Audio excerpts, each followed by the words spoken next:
প্রথমে ধন্যবাদ জ্ঞাপন করছি আজকের এই অনুষ্ঠানটি যারা আয়োজন করেছে সেই আয়োজক কমিটিকে। কৃতজ্ঞতা প্রকাশ করছি আজকের অনুষ্ঠানে প্রধান অতিথি অতিরিক্ত জেলা প্রশাসক সার্বিক স্যার, তিনি উপস্থিত হয়ে আমাদের অনুষ্ঠানটিকে সফল প্রমাণিত করেছেন। এছাড়াও অন্যান্য আলোচক যারা আছেন, অতিথিবৃন্দ আছেন, সবাইকে ধন্যবাদ জ্ঞাপন করছি এবং এত রাত পর্যন্ত যারা এখানে দর্শক সারিতে বসে অনুষ্ঠানটিকে প্রাণবন্ত করার ক্ষেত্রে নিরন্তর মনোযোগ দেওয়ার মাধ্যমে উৎসাহিত করে যাচ্ছেন তাদেরকে। ইতিমধ্যে একজন বলেছেন যে এই অনুষ্ঠানটি আমরা গত বছর প্রথমবারের মতো কেন্দ্র উপজেলায় আয়োজন করেছিলাম। আর এক বছর যেতে না যেতে সৌভাগ্যের ব্যাপার যে এটি জেলা পর্যায়ে এত বড় একটা স্বীকৃতি, এত সুন্দর একটি প্ল্যাটফর্মে অনুষ্ঠিত হচ্ছে।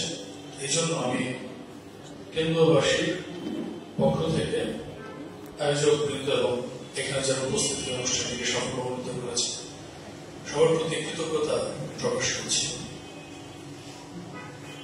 আসলে অনেক রাত হয়ে গেছে, আমি সংক্ষেপে দু একটা কথা বলে আমি শেষ করে দেব। বিজ্ঞ আলোচক মন্ডলীর কথা শুনলাম। আপনারা ইতিমধ্যে হয়তো জানেন অনেকেই যে আমরা সরকারিভাবে কেন্দ্র উপজেলাকে লোকজ সংস্কৃতির রাজধানী হিসেবে ঘোষণা করেছি। এটা নিয়ে দুজন একটু কথা বলার চেষ্টা করেছিল যে এটার যৌক্তিকতা কি। অবশ্যই প্রশ্ন করার দাবি রাখে যে কেন হঠাৎ করে এইভাবে ঘোষণা করা হলো।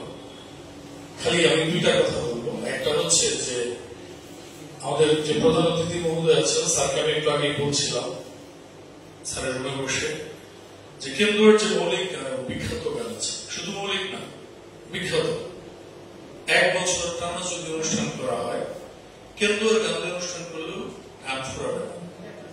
এরকম উপজেলা বাংলাদেশে আমার জানার মধ্যে আছে কিনা আমার সন্দেহ আছে।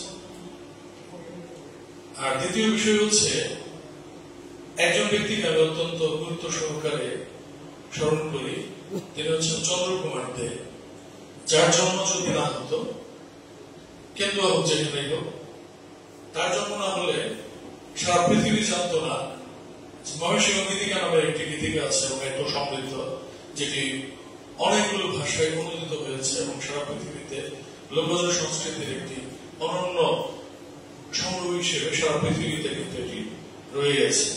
তার জন্য হচ্ছে কেন্দ্রতে একেবারে শহরতলিতে জন্ম তার। এছাড়াও আছে তিনি শরৎ জালালউদ্দিন খাঁ, যার নাম এসেছে সবার অনজস্র নাম, বলতে গেলে নাম শেষ হবে না। সেই জায়গায় আমি কাজ করার সুযোগ পেয়ে নিজেকে সৌভাগ্যবান মনে করি। আসলে লোকজ সংস্কৃতির বিষয়টা মানে একটু অনুধাবন করতে গেলে আমার চন্দ্রকুমারদের একটা কথাই মনে পড়ে। তিনি যখন কলকাতা বিশ্ববিদ্যালয়ে দীনেশচন্দ্র সেনকে চিঠি লিখেন যে এরকম একটি সংগ্রহ আছে এই অঞ্চলে, তখন কলকাতার বাবুরা যারা অনেক শিক্ষিত প্রমিত ভাষায় কথা বলে তারা বলেছিল যে এটা হচ্ছে অশিক্ষিত মানুষের সাহিত্যকরণ। এসব আসলে মানে কোন সাহিত্যের যে ক্লাস প্যাটার্ন সংজ্ঞায়ন কোনো কিছুতে এটা চায় না। কিন্তু পরবর্তীতে বারংবার যখন তিনি হাল না ছেড়ে যোগাযোগ করছিলেন তখন কিন্তু একটা সময় আবিষ্কৃত হলো যে এটা আসলে কোন মানুষের ভাষা। এই ভাষাতে আমাদের যে প্রাত্যহিক জীবন, আমাদের আচার সংস্কৃতি, আমাদের নিত্যদিনের সুখ দুঃখ এর মাধ্যমে প্রকাশ পায়। তখন এটি স্বীকৃতি পেল এবং সারা পৃথিবীতে এটি আজ স্বীকৃত। এবং আমি বলবো সেটি কেন্দ্র থেকে শুরু হয়েছে। চন্দ্রকুমারদের হাত ধরে এই সংগ্রামটা, এই সংগ্রাম হচ্ছে লোকজ সংস্কৃতির সারা পৃথিবীতে স্থান পাওয়ার সংগ্রাম। এই সংগ্রাম ছিল সারা পৃথিবীতে লোকজ সাহিত্যকে তুলে ধরা এবং সেটিকে উঁচু